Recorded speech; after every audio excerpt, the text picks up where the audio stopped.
Schauen Sie. Ganz einfach. Sie gehen von hier nach da. Dann kommt ein großer Stall mit vielen Tieren und diesen Heuballen. Da gehen Sie vorbei und gehen direkt zu Ihrem Zimmer. Nein, das machen wir beim Auschecken.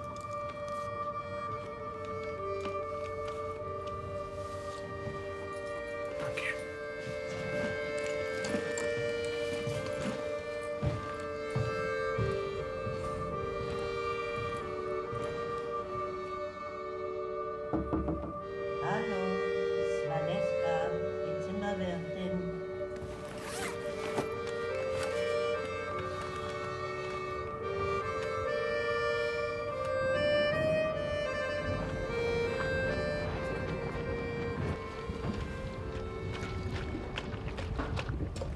Sie sind doch ganz nass.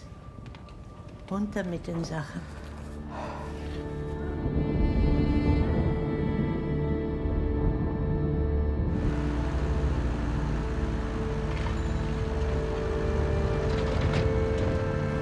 Prost!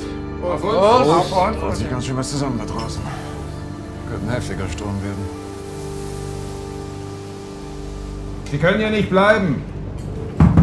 Sie packen am besten Ihren Kram zusammen und fahren mit den anderen. Heute Nacht ist hier Land unter. Der große Sturm und das Land wird überflutet.